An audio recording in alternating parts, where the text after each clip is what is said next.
come on, Mishima. You have the potential to make this good. For starters, come up with better names, for crying out loud, and come up with a more interesting world.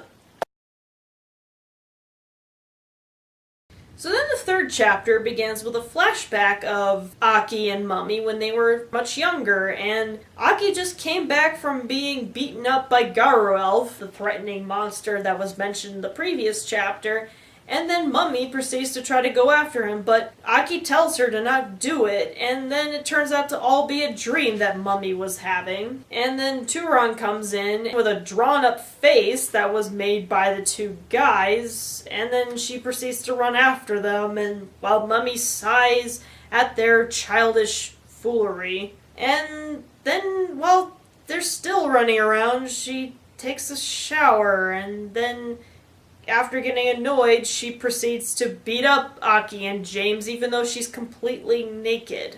Anyway, after that debacle of a morning, Mummy decides to go out for a bit, and then Turon offers to go with her, but Mummy tells her not to and then leaves. And while James and Aki have their own theories, Turon, in turn, tells them to go clean their rooms, but seems to know what Mummy is really doing. Anyway, in the human town of Besrion, a shadowed monster shows up in town, and all the humans are freaking out, and then the only guard gets beaten up, and then we see our monster, and it's Garu Elf, who is a chimera.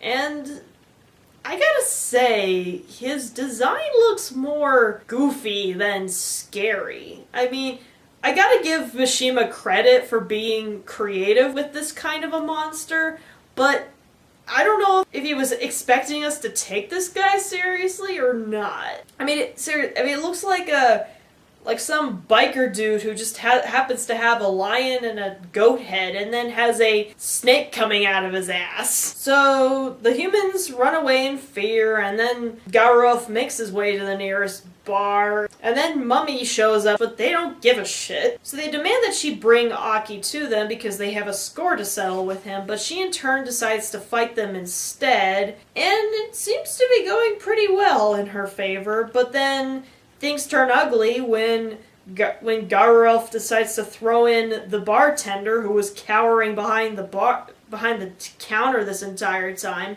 which throws Mummy off her game and makes her vulnerable to getting punched really hard and kicked around. Yeah. The less I say about that, the better. Anyway, we cut back to Turon, who's worried about Mummy, and then she explains to Aki and James that she thinks that Mummy went to go see Garu Elf. I guess she's not as big of a bubble brain as I thought she was.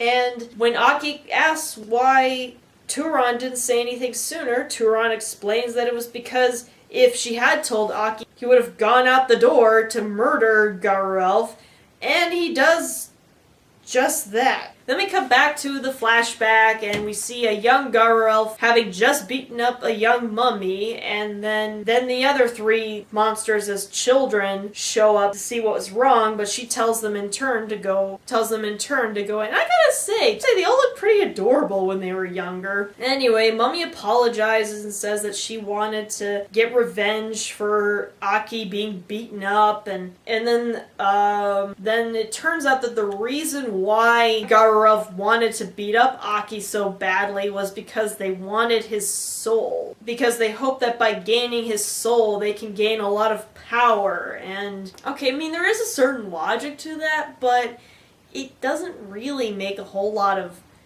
sense. I mean, nothing has been established about whether monsters can take other monsters' souls or not, So anyway, young Mummy decides to give them her soul in exchange that they'll leave Aki alone, and so Garu Elf agrees, and she proceeds to take her eyeball out, and that's why one of her eyes is constantly bandaged. And young Aki is initially broken up about it, but then Mummy's excuse for why she did it is because she's a little older than him.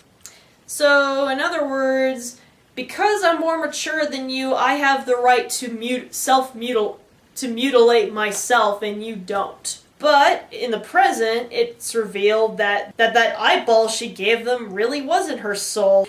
Wow. These guys are... It's pretty clear that these guys are complete morons.